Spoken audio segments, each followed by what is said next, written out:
The way affiliate marketing was a few years ago isn't going to exist anymore, and it's going to get tougher and tougher. If you want to do well, you're going to have to get creative. And I'm going to show you guys a few ways to get creative.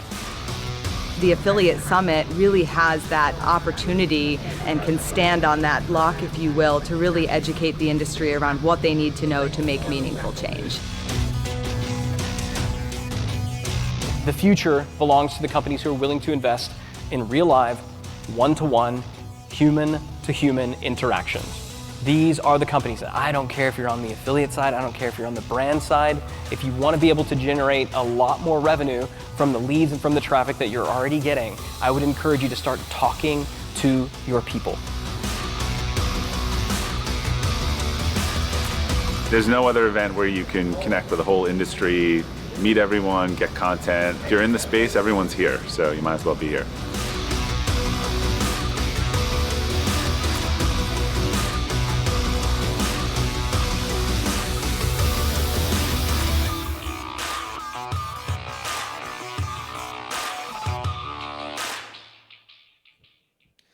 Please welcome to the stage Robert Glazer, founder and CEO of Acceleration Partners.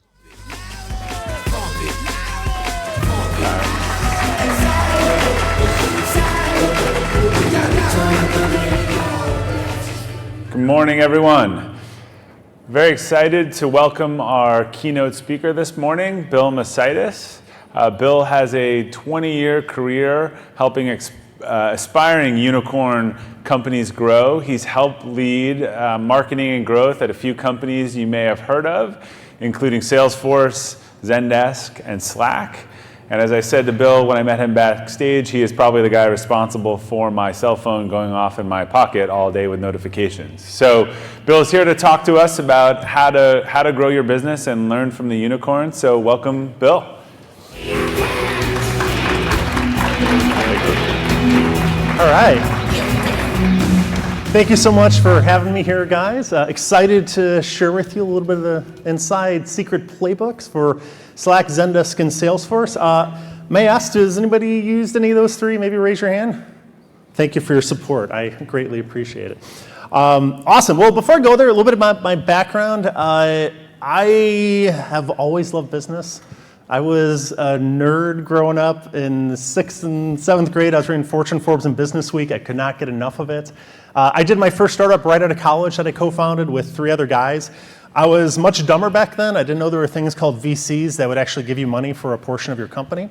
So we used our extensive capital to create this startup, which mostly consisted of me eating ramen noodles through college. It wasn't a lot. But it actually ended up being one of the best things ever because it really taught me the discipline of growing and scaling a company without just throwing a lot of money at it. And that first startup that we did, we relied on every little trick in the book. We did viral, referral, we did affiliate, we did inbound, SEO, word of mouth, PR, anything we could do to grow that site up. And we ended up growing it to about 10 million members. We were profitable. We had a 3-tier subscription membership model. We had affiliate. We had advertising. It was mostly profitable because I thought that's what you were supposed to do. I didn't know we had entered the world of just eyeballs and you get massive valuations based on that. But it was a great experience. It definitely taught me the discipline. I went on and I spent the next 10 years on the B2C side. So I continued kind of on the gaming side. I went over to IGN Entertainment and helped grow that network from 10 million in revenue to 100 million in revenue. I had great sites to work with like AskMen, Rotten Tomatoes, IGN, GameSpy. As we were growing the revenues and scaling them up, we were actually going to go public. And at the last minute, we got acquired before we actually hit the IPO date by News Corp. And after that acquisition came in, I kind of led centralized marketing for all of the different properties. So that was everything from Wall Street Journal, Fox Sports, Fox News, American Idol. We helped grow to the 3rd largest network in the world.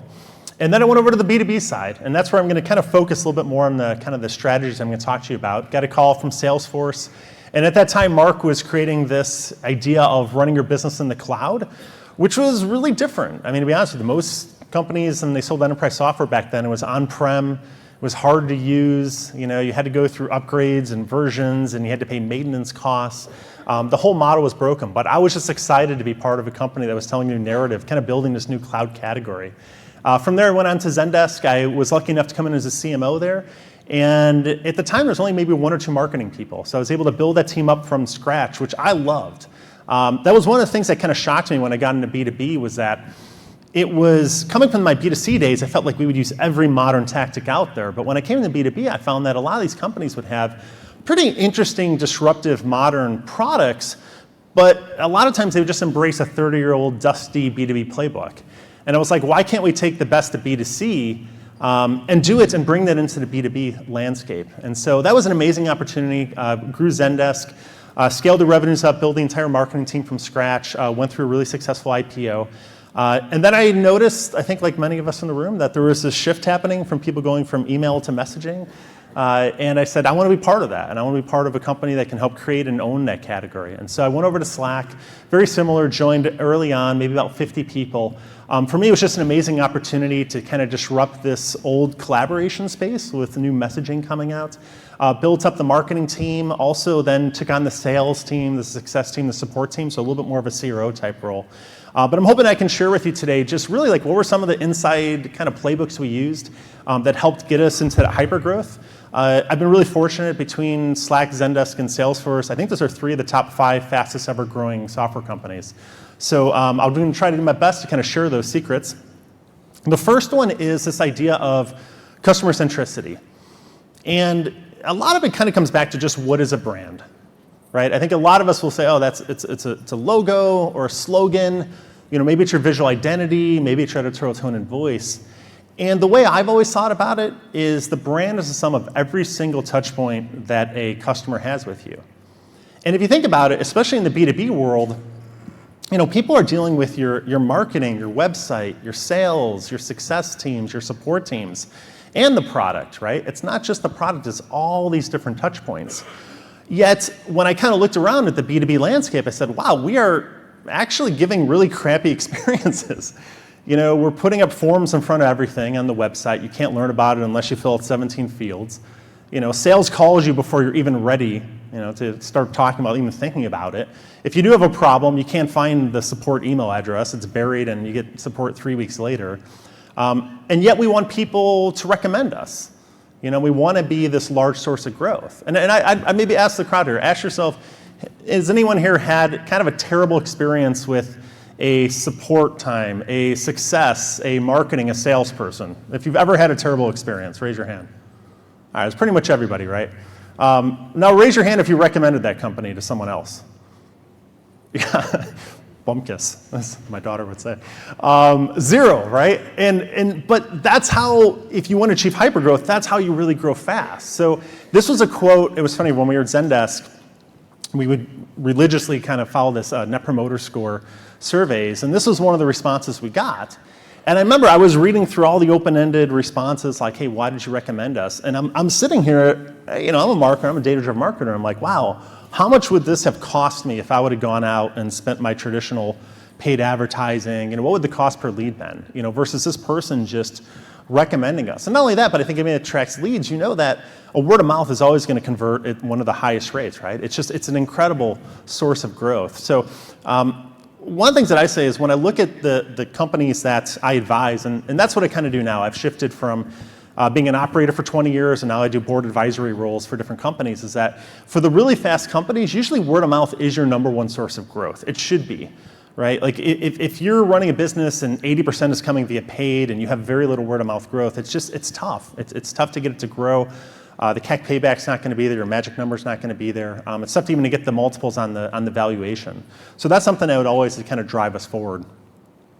Kind of moving forward, what I was going to do is walk you through just how I thought about marketing and how the teams that I built have kind of been structured out. Obviously, this is kind of more of an end state. So I know we have people of all different size companies here. What I'm going to do is I'm going to share a little story within most of these teams on kind of an inside strategy we use that help boost our growth. And I'm going to start with the first one, Ops and Analytics. So this is the team I always like to build out first. At the end of the day, hey, marketing, you're spending dollars and people's time, right? You want to make sure that you spend it efficiently. And for me, Ops and Analytics was the team that's going to build your marketing tech stack. They're going to build all of your core technology, your metrics behind it.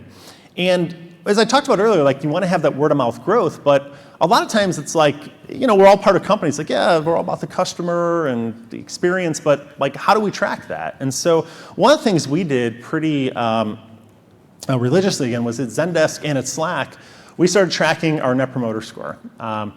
And we also used a lot of CSAT, so customer satisfaction. And Net Promoter Score, for those that haven't used it, it's a really simple question. It's just, hey, how likely are you to recommend Zendesk or Slack in this case to a friend or colleague?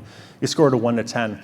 One of the coolest things about it is a ton of companies use it. So it's really easy to benchmark, and it's really easy to figure out how good you are.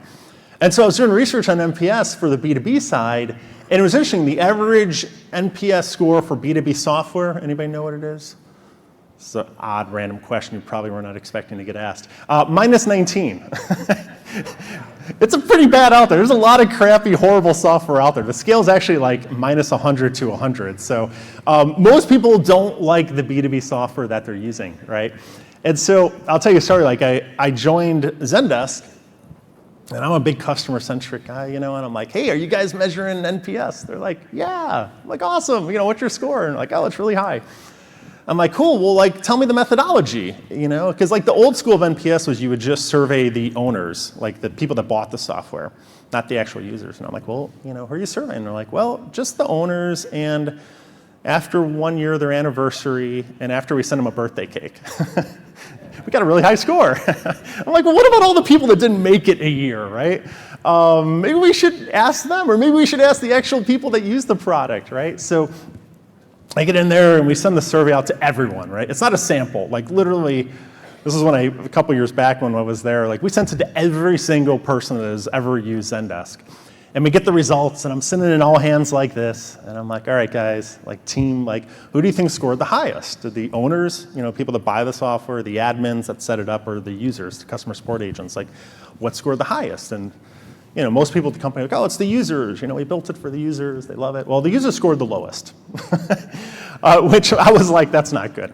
The owner scored us pretty high, so our CFO was happy at the time. But it really spoke to, and we said, like, wow, like we were not expecting that. And we were building this product roadmap where as you start to move from the small, medium-sized business to enterprise, we're building a lot of really power features, right? You can get caught in this trap when you're in enterprise software. You just build power feature after power feature, right?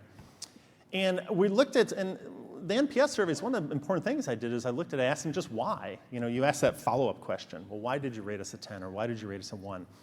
And it turns out for the detractors, the number one thing they wanted was, can you make this app just go faster? Like, I'm doing customer support tickets 10 hours a day. It takes a couple seconds for the page to load. That really kills me over time. They didn't want triple regression, forecasting, workflow module. They said, can you just make it go faster? The number two thing was they said, can you just make the search work better? Like I use Google every day. It seems to work pretty well. This search is really hard to use, and it's not doing that well, right? And so all that feedback really let us think about how we're going to change our roadmap. And it just shifted us to start saying, let's make the site load a little faster. Let's make the app faster. Let's make the search a little bit better. On the flip side, what I found really interesting was the top reasons we got recommended. And this is very consistent. So the clients that I work with, when I see the fastest growing companies, number one is always it's simple. And number two is usually like it's fun to use. So simple, easy, fun, right? And that's the antithesis usually of B2B software. It's usually painful, hard to use, not fun. The other thing we did was I had mentioned CSAT surveys. So CSAT is customer satisfaction. And again, talking about like we want to deliver a great experience. Well, when I was with Slack, I would tell my teams, look, your goal is not to get people to buy from us. Your goal is actually to go a little further, get them to recommend us. And I just thought that was a higher bar. It was a harder bar. But then how do you incentivize teams, again, if you believe the brand sum of all experiences, to give these great experiences, right? So we would use CSAT surveys, and we'd go after someone worked with one of our salespeople to buy Slack and roll it out to a large enterprise. We would send a survey to them and go, hey, Alexandra was your account executive. How courteous was she? How helpful was she? How responsive was she? How knowledgeable was she? Right? Like a lot of these softer things, because I bought a lot of B2B software in my day, and I feel sometimes when sales is only incentivized purely on how much they sold, you get sold stuff you don't need. You get kind of harassed going through the sales process. You buy more seats than maybe you need. and it's a negative experience, right? And if you have too many of these negative experiences built in, you just get people that aren't too excited about your product. So we had this idea for sales and customer success. We wanted to metric them in addition to how much they sold, also like, hey, are you providing a great experience? And I think that helped us. It really differentiated. It was different than what was happening in B2B.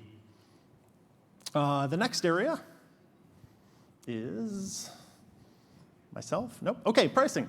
Pricing and packaging, right? So again, I love disrupting. I love being innovative. And pricing is something that doesn't change a lot. But why not, right? So I'm going to tell you a couple of tricks we did, or a couple of strategies we did. The first one was just on demand elasticity. So we had the enterprise plan. We launched it $99. And at the time, I'm like, well, I don't know, is that the right price, right? We're thinking, it's double plus, but maybe we could go a little higher. I wasn't sure. So I'm like, hey, let's run a test. Let's be data-driven and figure this out. So we run a test at $125 for the enterprise. This is per user per seat, right? SaaS model. And we run this test run for a couple months, so people that see it, how many click on it, how many sign up as a lead, how many buy, et cetera. Get the results back a couple months later. And I'm not sure. I'm like, maybe it won, but not as many people clicked on it. It's kind of balanced out. Well, the 125 won on every account. It won on people that looked on it, people that clicked on it, people that purchased it. And what we ended up kind of theorizing was that in SaaS, and a lot of the people in this room, right, you're building like these new disruptive products. Well, when you're selling customer support software, still 95% of the world uses old, horrible on-prem expensive software. And then they look at our solution, they're like, oh my God, that's too cheap, right? Like that can't be for us. This isn't, it's a tenth of the price, right? So ironically, by raising the price, we ended up getting more adoption, which certainly helped on the revenue side. Some other things we tried differently. So when I went to Slack, in most times B2B software didn't really have a true free plan. Usually there was either no free plan, or if it was a free trial, and it'd either be time bound or user bound. So you only can have up to 3 users on the free plan, or only for 2 weeks you can use it. And we said, you know what, we're going to have a free plan, and it's going to be a pretty good free plan, and you can use it for as long as you want. Now at first you might go like, well, that's dumb, right? Like, how are you going to make money off that? But what it really came down to was, if I had a secret for dominating a SaaS category, it's get as many people using your products as possible and as many people talking about it as possible, hopefully recommending it too. And what that free plan did was, SMBs, small, medium-sized business, are notoriously super price sensitive. Many of them wouldn't pay for our product regardless, but we didn't want to then just go, oh, if you're not going to pay for it, you're not going to use it, and that's it, right? We wanted people out there just using it, getting a lot of value. And also what I found out is that, ask yourself, like, how many jobs have you worked at, right? We switch jobs. We go from a small company to a large company to a medium-sized company. A lot of times we take in that tech with us, if we had a good experience. So I think that was a really key thing that helped drive Slack growth, was having a true free plan. It also was a pretty full-featured plan. It wasn't one of these that it's watered down. If you look at how we did our pricing and packaging, a lot of the upgrade drivers were actually not at a user level. Like if you just use Slack, whether you're on the enterprise plan or the free plan, it looks pretty similar, right? There's not that many features that differentiate it. Where it differentiates it, though, is more on the enterprise, all the teams that need to sign off on that deal. So IT got provisioning, security got single sign-on, HR got compliance exports, 99.999% SLA time. All the things that these other teams that need to sign off on a big deal, we gave to the enterprise teams, and that was a super helpful thing. The last thing we did that was kind of different on the pricing side was we said, all right, we would internally track daily active users. That was a big metric for us, along with Net Promoter Score. And the idea was we didn't care if 50 million people signed up, but like, are they actually using it? Daily active users, right? So we priced it so that if you stopped using Slack, we would only charge you for the daily active users, right? And if someone stopped using it for 14 days, we'd actually give like a credit or a refund back. And that was really different, right? If I had brought that idea up to Salesforce at the time, I think the CFO's mind would have exploded with revenue recognition issues, right? And, that was very different. But we wanted to say, like, look, we don't get paid unless you're actually using the product. And a lot of times people would go on vacation for 2 weeks. Their admin would get a note that Sally hadn't been using the product for 14 days, and here's a credit or refund back. And it just brought us a lot of goodwill, right? And I think it aligned our success with our customer success. So that was something I thought really worked well on the pricing side. Moving over to the content. I love content marketing. I'm sure a lot of you folks out here have used it and used it effectively. I like content, and I'm going to show you. This was kind of the plan we did at Zendesk and how we thought about it. Again, kind of getting back to the experience, like I've had great experiences with content, and I've also had some pretty crappy experiences with content. And in B2B, it's very common, your content marketing, quote unquote, is, it's a slimy brochureware telling your customers why you're awesome, the 10 reasons you're awesome, right? And to me, like, that's not very value add. And so the way we thought about it was classic top, mid, bottom funnel content. And we really wanted to write content about topics that customer support people were going through and what were their pain points and what was actually helpful and useful. So one of the pieces of content up there, it's on the, I think you're right, yeah, the top 10 interview questions for customer support agents. That ended up being our most popular piece of content. It took a half an hour to write up. We literally went over to our director of customer support and said, hey, what are the questions you use to interview people, right? And we would get something like 100,000 people every month that would come, that would just search on that term, right? And get introduced to Zendesk and read that piece of content and then go, oh, I'm also, I'm running a virtual team. Like, I'd be curious how I scale that, or, what are the most best practices for 2017 that are coming out? Again, at the time, like in customer support space, there weren't people that were producing this type of content, right? All the content was just why you should buy this customer support software tool. And then we would do classic, nurture them through, move them through the middle funnel, bottom funnel, retarget them. We also said, content just isn't our blog. We're going to leverage this everywhere, including in our advertising. So a lot of our ads were those, right? Just pieces of content that we brought people in, introduced them to us, nurtured them through. And that was super successful for us at Zendesk. That was a huge chunk of our incoming leads. Of course, content, I've always thought, most of us, I think, gravitate toward written content, but really there's audio content, video content. For Slack, we did our own podcast. And it was about the future of work and how work is changing and what it means to bring your full self to work. We got about 8 million downloads on that. And factoring in the cost to produce it, we got it down to, I think it was about 7 or 8 cents per listen, for a half an hour podcast. Well, it was costing me like $1 to do a video ad of Slack somewhere else. So for 7 cents, I was able to introduce them to Slack, introduce them to, a very helpful topic. It was interesting, and it was just a positive association with that brand. So that worked great.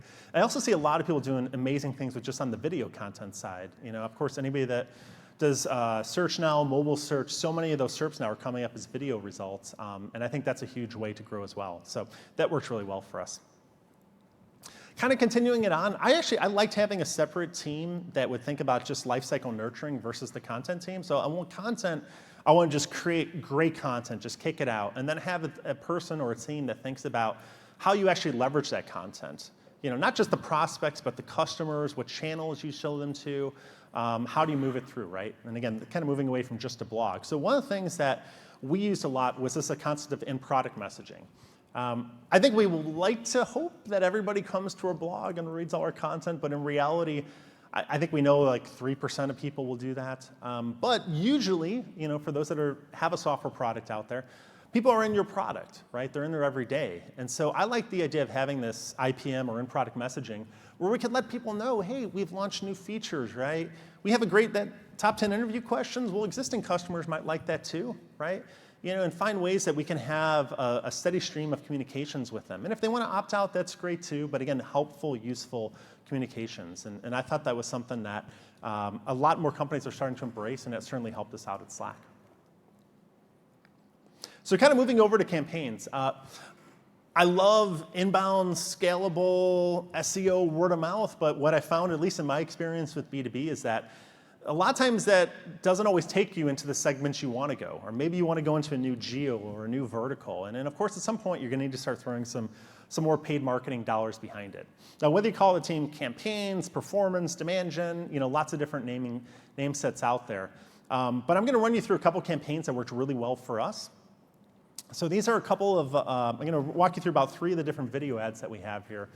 And they're different, right? This is not typical B2B enterprise software when you look at these. Because to be honest, most traditional B2B enterprise software are pretty boring. So I'm going to walk you through each one of these, and then we'll talk about how we measured them. So this is the first one. This is from Slack, part of our Amazing Teams campaign.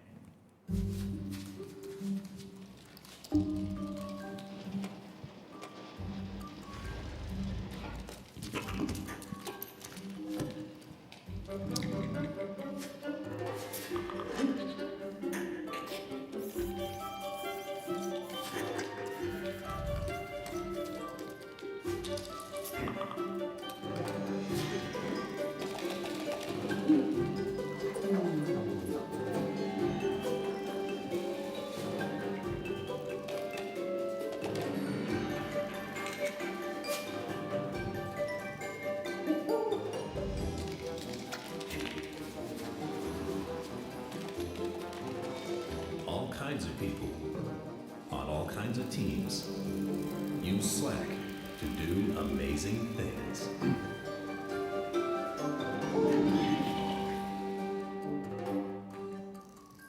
So I have a little daughter, and as we were making this, she's like, "You got to have a sloth." And the digital company's like, "You can't do a sloth like this." And I'm like, "We got to have a sloth, you know?" And to this day, when I look out in the audience, usually the sloth is the one that people smile at. So that was a fun one that we did. Here's another one we did that was part of the Amazing Teams campaign.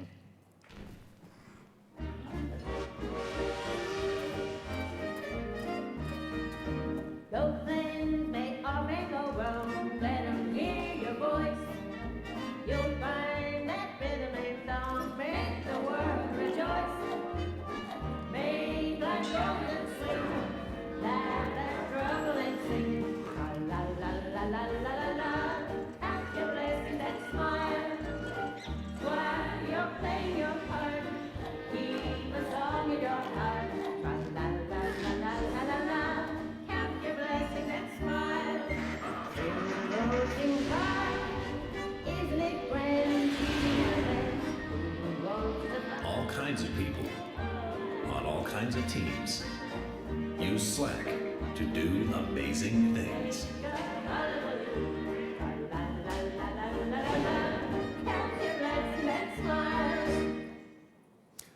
So one of those ads cost $1 million and one cost like 50,000. Anybody want to raise their hands if you think the animals cost $1 million? This is a little vote. All right, raise your hand if you think the black and white one cost $1 million. It was the animals one. And so one of the things I learned is there were some really expensive ad agencies out there, and there are some ones that are not as expensive. Doesn't always mean if you spend $1 million that you're getting that much better there. But we loved both of them, how they turned out, but it is amazing the cost difference there. Another fun thing, a story we learned was, or that I learned. So we found this amazing like 1930s song that we wanted to use for one of our ads. And it takes a little time. You have to reach out and find the owners. And I don't think the song had been played in like 40 years. And I'm like, it shouldn't cost that much, right? And they're like, oh yeah, so cool. You want to use this? Like what right usage? And oh, which company are you from? I'm like, oh, we're from Slack. And I just see them like searching, Slack raises $100 million. It ended up costing a real lot. So in the future, if you're ever negotiating licensing rights, don't tell them who you're from. Little lesson I learned on that side. So anyways, the last one I'm going to show you is the Zendesk ad that we did. Has your relationship seen any hard times?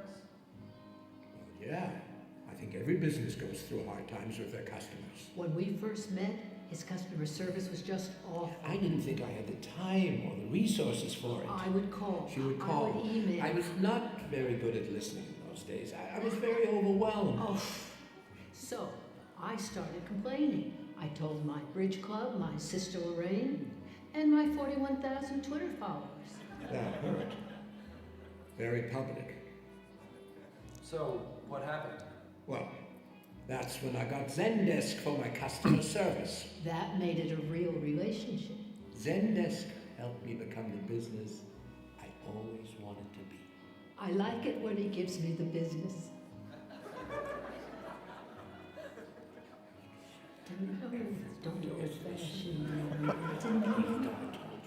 Remember, we're selling enterprise software, right? The debates we had on including that last little section there, but I thought it was fun. And ultimately, that's how I judged a lot of these, ads that we put together was simply, did people smile on it, right? Did they laugh a little bit? Because, the science behind it is you're releasing endorphins, you're attaching the emotion that you feel towards that commercial to the brand, right? And we wanted people to like us and recommend us. So that was a lot of fun. That last one too, and a lot of times I think, oh, video ads is going to cost a ton. We just had a couple people in-house that had a theater background and were good with video, and they just did that, over a weekend. So that was maybe like $3,000 to make, right? So really, it can range the whole gamut there. We use those ads online, offline. Mobile was really popular for us. And I thought it was a big key driver to our overall growth for both of the companies. Cool. So again, I'm a big data-driven marketer. I love the brand side, but I also think you need to measure these things, right? Especially if you want to get support at a board level with your CEO, everyone happy here, right? So historically in B2B, you would be measuring your classic funnel metrics, how many visitors, people came to the site, leads, MQLs, pipe, ACV. But I really wanted to measure our awareness side as well. So aided recall, unaided recall, sentiment, share of voice. There's tons of great brand metrics out there. And by the way, it doesn't cost that much to measure them these days. In the old days, you'd have to literally find someone and send them to an airport and interview people. Now there's great methodologies out there that you can get this for a couple K, for figuring out like what your overall aided and unaided awareness is. And you can also see exactly where your competitors are at. So we had those two. And these campaigns worked great on both. That was a nice thing too. It wasn't just like, oh, that just boosted brand. It worked on both sides. It brought us short-term immediate business, but it also helped boost our long-term awareness. And we got it down to a point that we could literally figure out how much a point of aided awareness would cost us. And at the time, Slack was growing, but we still were like in that 5-10% aided awareness level. And really, our competitors, what the other messaging services out there, we really viewed our competitors were like Gmail and Outlook and Skype, and they had 95% awareness. So we wanted to think, how can we help accelerate our awareness, which is already growing, but we wanted to give a little boost to make it get there faster. Obviously, there's great multi-touch attribution modeling type tools that will help you and understand as far as how this converts, and those are great, and I love them. But at the same time, when we use those, there's easy things too, right? Like one of the things we would do is we would run those campaigns in 3 cities. We'd run them in like Denver, Austin, and Seattle, and then just compare them against sister cities that were similar that didn't get the campaign. And just go, all right, well, how much did leads go up in both of those 2 groups? How much did our awareness go up? And you could kind of see the lift pretty easily. Or another thing we did at Slack, which was super easy and helpful, is we just had an optional sign-up survey and said, hey, where'd you hear about us? See us on a TV ad? Did you see us on a search ad, word of mouth? That just gave us a lot more clarity. And of course, there's pre and post awareness surveys. There's a bunch of different ways to do it, but I just thought like not only did we see these campaigns that we heard a lot of people talking about them, but we saw it. We saw it both in the results, and I thought that was a big driver of our growth. Cool, so kind of moving forward, kind of the next bottom row is a little bit some of these other tactics. So evangelism for me was, hey, you have people, you're putting all this work and effort on getting people that love you, that are recommending you. Well, how can you give them even a further microphone? Like how can you, megaphone, get it out in the world, right? And so one of the things that we would do is, and this is more of a Salesforce trick that we had was, when people loved us and write us high NPS, let's get them out there. Let's have them be testimonials. Let's have them speak on our behalf. At Zendesk, we would go, hey, if you rated us a 9 or 10, hey, would you mind if you filled out a review for us on G2 Crowd or Trust Radius? We tried to harness that evangelism, and it was awesome. So Mark Benioff, he's the CEO of Salesforce. And it was funny because in marketing, we'd always think like we can make a better homepage. So we'd come up with some cool marketecture, some crazy infographic. And I remember Mark would always go, I want to see customers. Show me customers, right?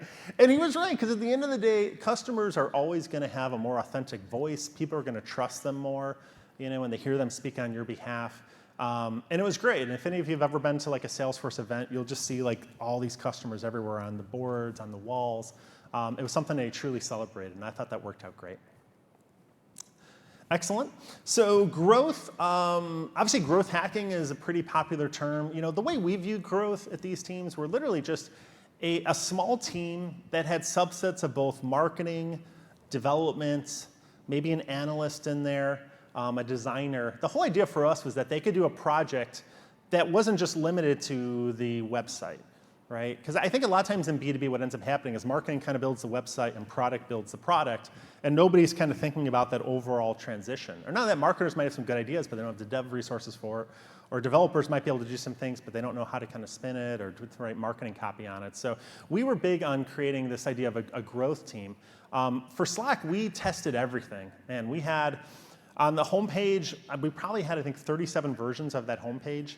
Every one that we methodically tested and get harder and harder to beat the control group, which was the current page there. So we spent a lot of time there. We looked at every single step when people goes through the registration process. Where are they dropping off? What does that conversion funnel look like? How is it easy to send that first message? How easy to invite someone? We were methodically testing going through each one of those. Another thing that really helped us out, that I think helps us out at Slack, was we use this idea of credits as well. So we would give you credits when you signed up. Like, for instance, if you filled out that sign-up survey, you would get some credits. And then when it came down to thinking about, hey, if you wanted to upgrade to a plan, we would go, oh, well, you already have enough credits where you could try it out for 6 months. Would you like to try that? And it was just a simple thing that we could do, right? I love the concept of time to value, and it's basically this idea of, when someone just starts using your product, how long does it take before they actually get some value out of it?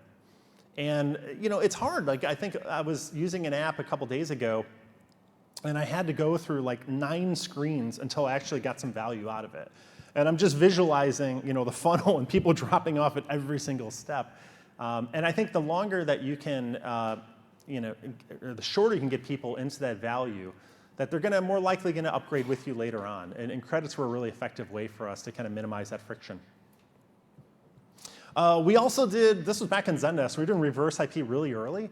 So at least in the B2B world, and this is a world of affiliates here, so you know all this stuff, but when someone arrives on your website, you kind of know who they are, right? And think about if you're selling software, customer support software, and when SMB arrives at your homepage, small to medium-sized business, you probably don't want to show like, hey, we're ISO 9000, and here's our triple regression workflow routing. You just want to show a page that's kind of designed for SMBs, right? And we did that. And conversely, we had a page for enterprises.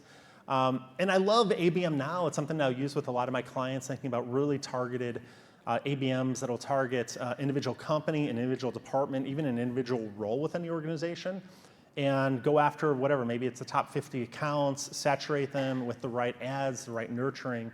And then when sales goes in and they're selling something, it's not like they have to explain it for the very first time, right? You've got this coordinated marketing and sales account, joint effort there that's going on. So I thought that was really helpful for us.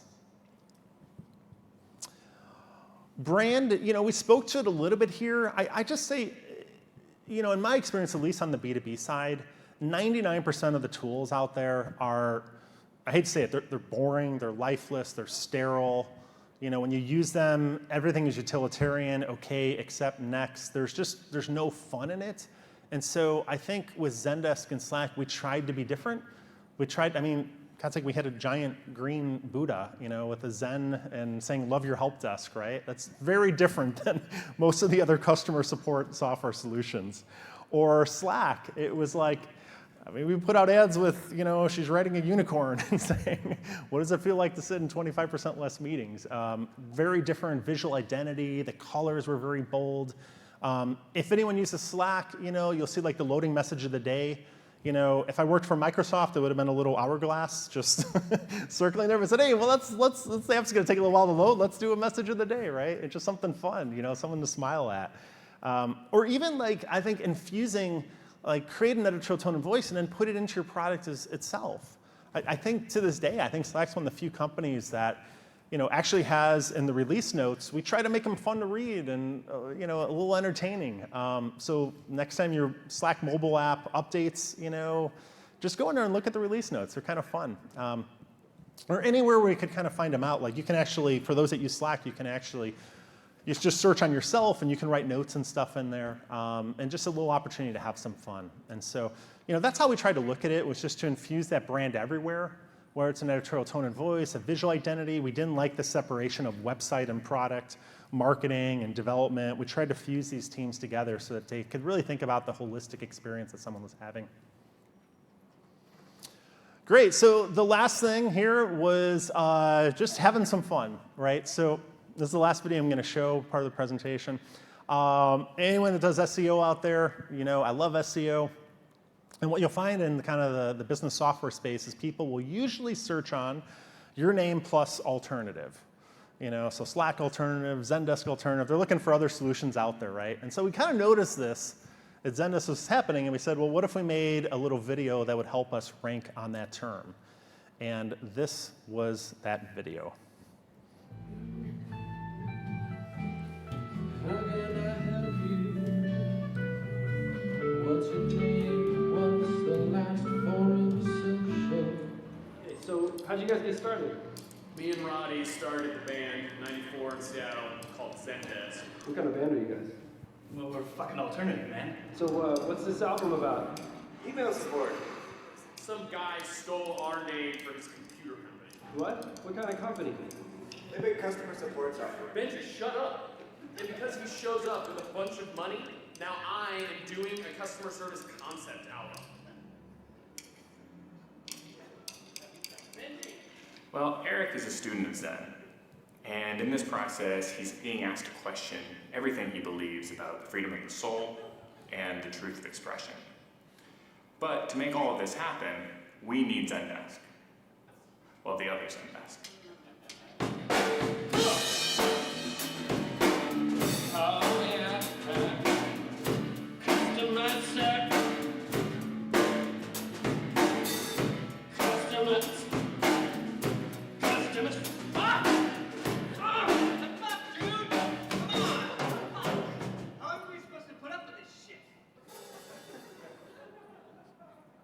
Look, everybody knows we had the name first.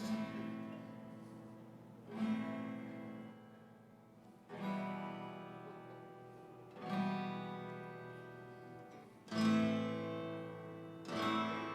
dudes. I got some ideas for some lyrics we could use. What? Come on. Drummers don't write lyrics. Well, Historically, drummers don't write lyrics. what about Lars Ulrich? Ulrich. Yeah, my point exactly. The guy's a douche. Neil Peart. He's cool. All right, what do you got? Well, thinking like maybe like something like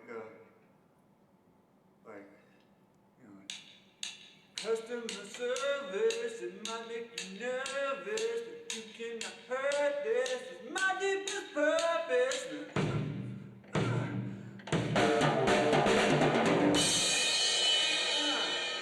I'll come in and it kicks ass. Yes. It's pretty good. Let's go with that.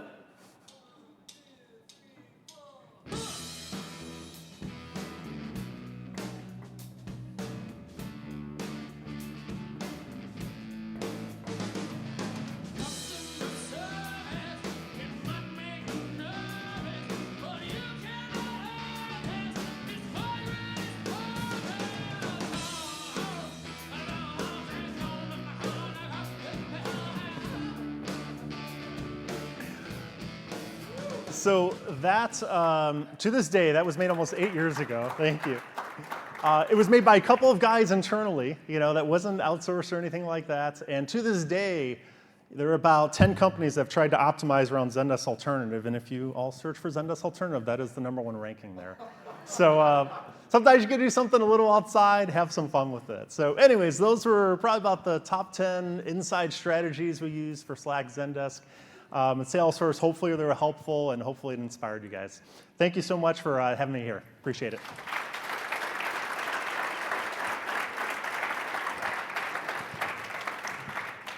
All right, thank you, Bill. We need to get Slido going. There's a couple questions in there, but this is your chance to put a question in there, get it ranked, get Bill to answer it.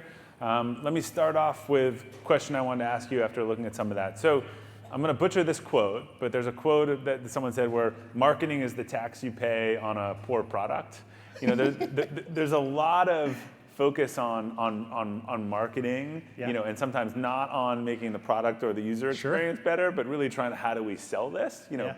Can you talk a little bit about how you think about that? Yeah, sure. So I mean, from my standpoint, you know, you have to look at growth in a holistic standpoint, right? And marketing, I think, should be a great experience. It's one of the first touch points most users have, right? Your ads, the website, going through a trial. And I think marketing can be used for bad or for good, right? And I think we see it with all the teams, whether it's sales, support, success, you can have horrible experiences or great experiences there. So in my eyes, I just always looked at it, not even as marketing, just how do you grow and scale a company? Right. And I think marketing a lot of times has the more advanced tactics that you can use, and hopefully you do them in a customer-friendly way, so in addition to growing, you get that word-of-mouth growth. Yeah, I mean, Slack really did their advertising once they were a billion-dollar company. Before that, it was just about making the product really viral and really good. It was all those things, yeah. I mean, we started advertising actually pretty early. But it wasn't just the ads though. Yeah. Like I said, it was all those things. It was the pricing and packaging. It was thinking about like how we position a company, how we message it, how to incentivize people, referrals. I mean, there's a lot of different growth strategies out there, and I think you just have to balance those two together. All right, great. Well, let's see what the audience is looking to have answered here. The numbers, please. We got a question up here. Great presentation, Bill. I've heard you a couple times. It's one of my favorites. Oh, thank you. Very kind. No, I've got a couple questions on you've got a new product. Video, image, text is kind of how we think about communicating message, and you know, there's different platforms that cost different amounts. For that, even audio, as you mentioned, you know, video and search is going to kind of continue going one way in terms of cost. Maybe that hasn't really bled down into the others yet, but how do you look at going into a new company, you know, looking at the product? Video obviously gets the messaging across maybe faster, you know, more for that $2 a click or view, but text and info, graphics, even audio might take longer to get the conversion to come, you know, all the way through. So how do you look at, you know, imagery, video, even your messaging? So the way we looked at it was, first of all, we thought it's a giant arbitrage opportunity, right? Everybody in this room knows it. You know, a lot of times we like offline because not as many people were doing it anymore, right? And we can get discounted rates there. When I looked at more text versus static visual ads versus video, I'd lean more towards video just because I think it's a lot easier to create an emotional connection with someone than it is writing a 10-word Google SEM text ad. Right? And also, I think, you know, it's funny, actually, I slipped over the multi-touch attribution modeling slide, but I love multi-touch attribution modeling. I geek out on it. And, you know, most people think that the Google SEM, because it's the last thing they did, think, oh, well, that's where we should spend all our money, but they miss all these nurturers and introducers, right? So, you know, all I would say is like, hey, if you do want to embark on video, obviously, you know, this is the first year more money's been spent on mobile than desktop. Video is a huge part. There's so much inventory out there, and it doesn't have to cost a ton. You know, you can do it in cheaper ways and truly differentiate, right? And create a great experience. Great question. Yeah? There was a question up there. So we've got, how do you position a product that can be used for multiple audiences, i.e. e-com store, SMB, enterprise? That's a great question. So I'm going to contradict my earlier slide where I was using awesome IP reverse detection there and show different home pages. Mikko, who is the CEO of Zendesk, once came to me and he said, like, Bill, I see we're doing all these different targeting and audiences, and it's tough because when you grow bigger, you're like, okay, well, do we target by segment size, SMB, mid-market enterprise? Or maybe do we target by geo, North America and APAC and Japan and EMEA, or maybe we target by vertical, right? Like financial and gov, and before long, you're asking your marketing team to make 27 different versions. So anyway, Mikko comes to me and says, like, you know, what if instead we just thought of like, what is the common fiber, the common thread that unites all these segments? Like, what is their one pain point?